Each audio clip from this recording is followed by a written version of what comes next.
ले फिर आ गए सब राज्य खुश है। इन सभी साथियों को हम महिला बाल अपराध की कड़ी में आज जो टॉपिक करने वाले हैं उसका नाम है अनैतिक व्यापार निवारण अधिनियम 1956 का। देखो आप एक बात याद रखना, राजस्थान पुलिस के अंदर पिछले पेपर उठा के देख लेना आप है, लगभग मैं आपको प्रश्न तो देखो सजा के प्रश्न बहुत ज्यादा कम है, नहीं प्रावधान है कोई सजा सुजा की इतने कौन देड़ो। ये जरूर याद रखना जो आगे सन लगता है ना कि जैसे हिंदू विवाह अधिनियम, दहेज घरेलू हिंसा अधिनियम, दहेज संरक्षण अधिनियम, अनैतिक व्यापार निवारण अधिनियम, ये कब के हैं तो ये थोड़ा सा याद रखना इंपॉर्टेंट है। और इसकी सन अलग होती है, अधिनियम की लागू होने का जो सन होता है वो अलग होता है। ये सारी चीजें आप ध्यान में रखना। तो आइए अनैतिक व्यापार अधिनियम को अपने शुरू करते हैं। बिल्कुल सिंपल सा आसान सा टॉपिक है। देखो सबसे पहले हम इसको दो भागों में बांटेंगे। एक भाग में हम पढ़ेंगे सामान्य परिचय और दूसरे भाग में पढ़ेंगे प्रमुख धाराएं। आप बोल सकते हो अधिकार आपको बोलने का, क्योंकि याद हो जाएगा इसके जरूर। ठीक है, सबसे पहले बात करें अनैतिक व्यापार निवारण अधिनियम 1956 का जो है वो देश में लागू कब होता है? 1 मई 1958 को लागू हुआ था। इसके बाद अपने बात करें इसके अंदर कुल धाराएं कितनी है, तो इसके अंदर जो धाराओं की संख्या वो कुल कितनी है? 25 धाराएं। ये याद रखना एक तो कि कौन से अधिनियम के अंदर कितनी धाराएं हैं। सोनू हमरे पे भरोसा नहीं के मत उतार। कुल धाराएं 25। इसके उपनाम देखो पीटा एक्ट किसे कहते हैं, तो पीटा एक्ट इसे ही कहा जाता है अनैतिक व्यापार निवारण अधिनियम को। उसके बाद कहते हैं कि इस अधिनियम का जो प्राचीन नाम था, प्राचीन नाम, इसका जो प्राचीन नाम था वो था स्त्रियों व लड़कियों के अनैतिक व्यापार का दमन अधिनियम।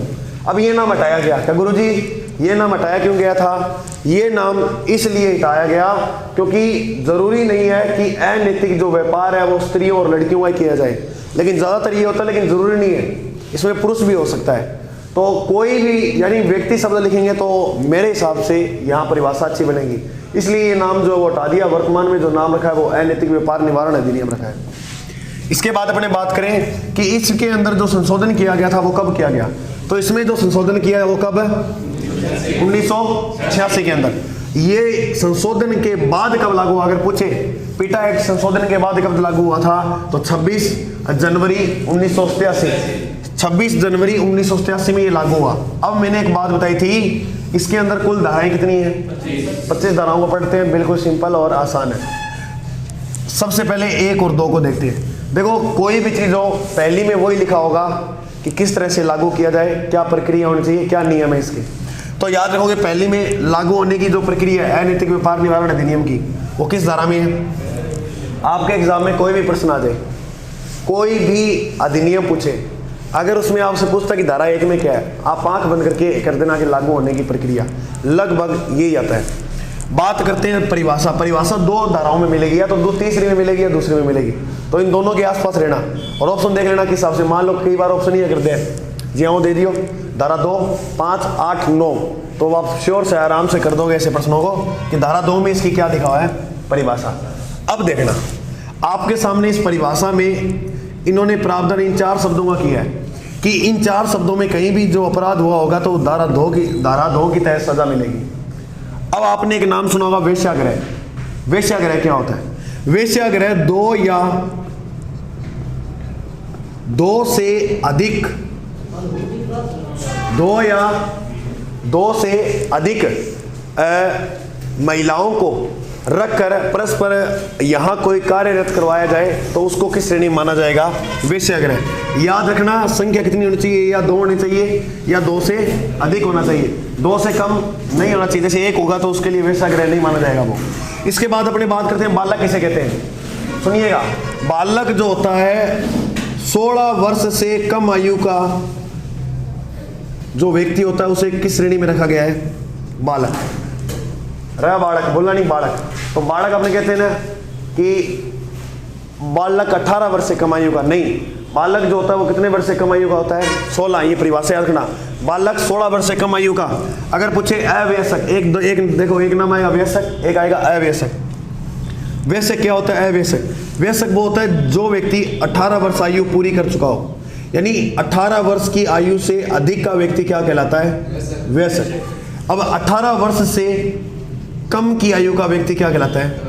अब आपको एक बात कहो गुरुजी 18 से कम तो 16 भी आता है, 16 से कम फिर वो बालक ही हो जाएगा। याद ये रखना इसमें कि इसमें जो आयु मानी है वो 16 से 18 के बीच में, 16 से 18 के बीच के वर्ष का जो बालक होगा वो अवेशक होगा। और अगर अपने बात करें वेश्यक 18 वर्ष से अधिक आयु का बालक, बिल्कुल सिंपल सा देखते हैं एक बार और। वेश्यावर्ती 2 या 2 से अधिक बालक 16 वर्ष से कम आयु का बालक होता है। अवेशक 16 या 18 के बीच का जो बालक होता है, और वेश्यक 18 वर्ष से अधिक का। बात करते हैं अपनी धारा 3 की। तो देखो धारा 3 के अंदर क्या है। धारा 3 में है कहीं भी अगर वेश्यागृह चल रहा है तो उस जिस व्यक्ति ने वेश्यागृह चलाया है इसके अंदर रखा जाएगा मालिक को,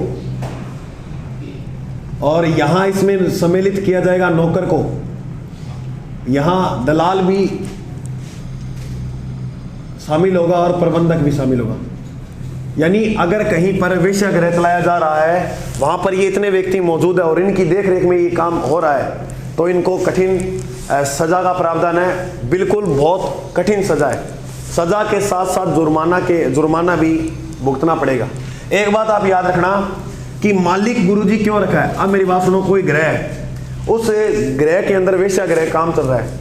अब मालिक को पता है कि यहाँ पर चल रहा है, तो जैसे कोई 2000 का मकान है वो 10,000 में दे रखा है, तो अब श्योर सी कि मालिक का भी बहुत बड़ा हाथ है, तो इसके अंदर जो मालिक है उसे भी सजा मिलेगी। अब बात करते हैं नौकर।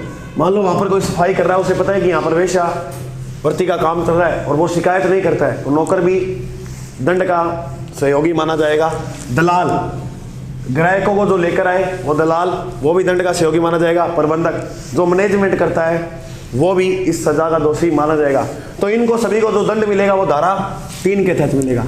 अब बात करते हैं धारा 4 में क्या है। तो धारा 4 देखो, 4 ऐसे लिखते हैं ना, तो इसको हिंदी में पै बन जाए, नहीं 4 पै।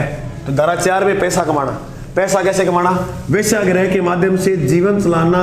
अगर कोई जीवन चला रहा है वेश्यागृह के माध्यम से, वो धारा कौन सी लगेगी? धारा 4। तो धारा 4 के तहत उसे दंड दिया जाएगा। बिल्कुल। तो वेश्यागृह के माध्यम से जीवन चलाना कौन सी धारा के तहत सजा मिलेगी? 4। और सजा का जो प्रावधान है वो 2 वर्ष है। अब बात करते हैं धारा 5, ये इंपॉर्टेंट है। गुरुजी 5 में क्या है? कोई महिला, फिर मैं कहूँगा महिला का शब्द का प्रयोग इसलिए लूँगा क्योंकि ज़्यादा जो वेश्यावृत्ति में आती है वो महिलाएं आती है, इसीलिए।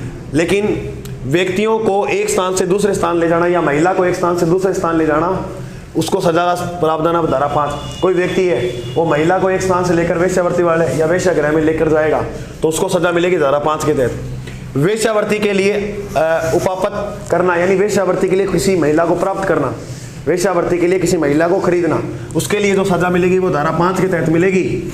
या कोई दलाल व्यक्ति होगा, वो आपको बताई थी अभी, तो उनको सजा किसमें मिलेगी? धारा 5 में। अब बात करते हैं अपने धारा 6 की। देखो बिल्कुल सिंपल सा है, पहला 5 तक याद कर लिया। 1 में लागू की प्रक्रिया, 2 में परिभाषा, 3 में जो वेश्यावृत्ति चलाएगा उस सजा मिलेगी, और वेश्यावृत्ति के माध्यम से धन कमाना। 5 में एक व्यक्ति को दूसरे स्थान से लेकर जाना, ये सारे काम 5 में। 6 में बंधक बनाना। अब ये इंपॉर्टेंट है, वेश्यागृह के अंदर किसी को हम बंधक बना के रख रहे हैं तो उसको जो सजा मिलेगी वो धारा, उसको जो दंड दिया जाएगा वो धारा 6 के तहत दिया जाएगा। कैसे? कोई व्यक्ति है, किसी व्यक्ति को यहाँ पर हमने बंधक बना लिया है वेश्यागृह के अंदर और उसे काम करवाने का आगे सोच रहे हैं, तो वो सजा धारा 6, हम पकड़े जाते हैं। तो एक बात और रखना गुरुजी, अगर मान ले कोई व्यक्ति है और बी व्यक्ति की सहमति है कि मैं ये कार्य करूंगा, तो मेरी बात ध्यान से सुनो, चाहे सहमति हो चाहे ना हो, दंड तो मिलेगा धारा 6 के तहत। चाहे कोई व्यक्ति सहमत ना रहने के लिए वेश्यागृह में, तो भी उसे दंड दिया जाएगा। क्या गुरुजी सजा कितनी है? तो इसको सजा कठिन प्रावधान है, 7 से 10 वर्ष तक सजा है, बहुत बड़ी सजा है। इसके बाद अपने बात करेंगे धारा 7, 6 से 7, 6 से सार्वजनिक स्थान।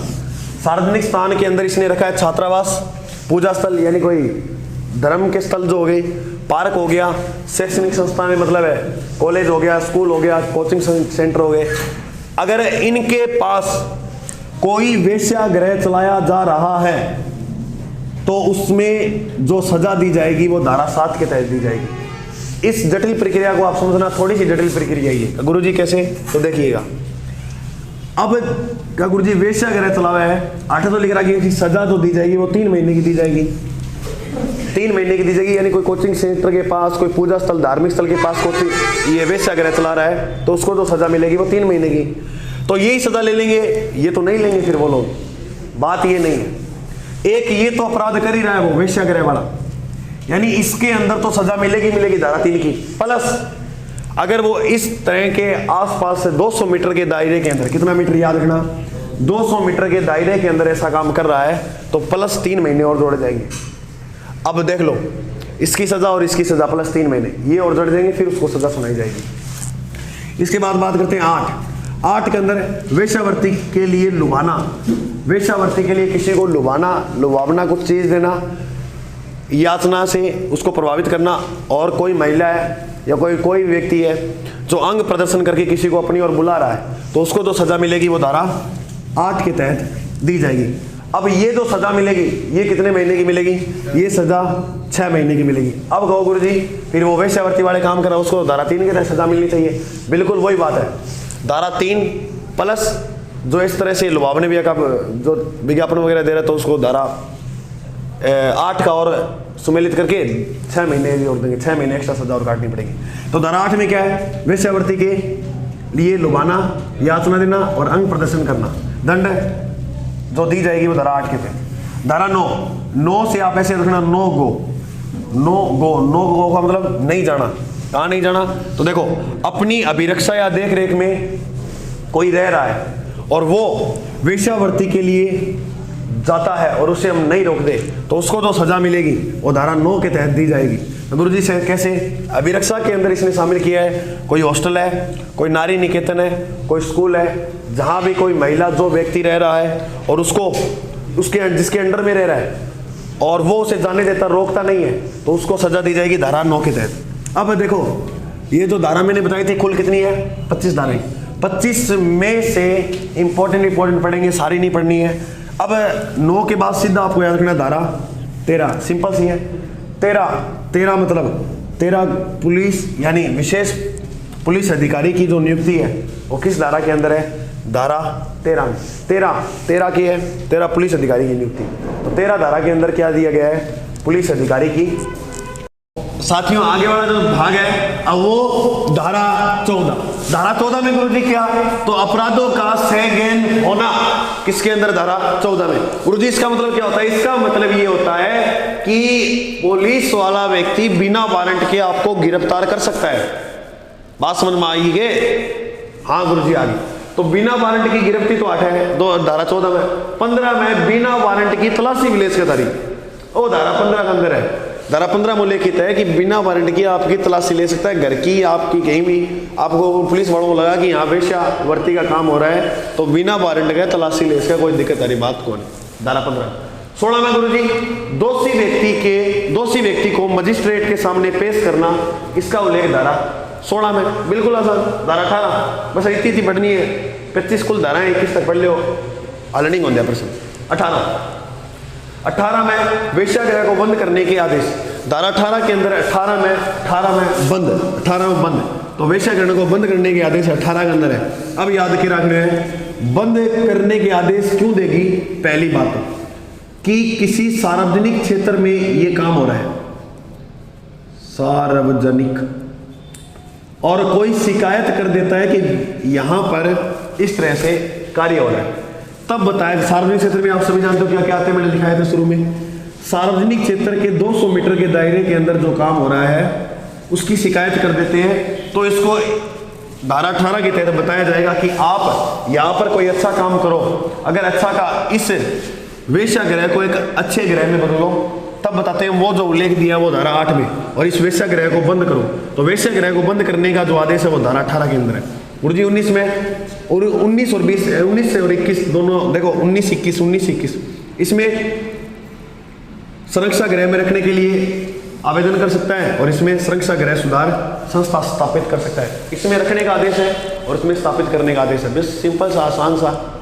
और मेरे साथियों आप कैसे बोल सकते हो शेयर करना, शेयर मत, शेयर थोड़ा सा कर दो तो बढ़िया हो जाए, तो शेयर कर देना, शेयर करना मत बोलना।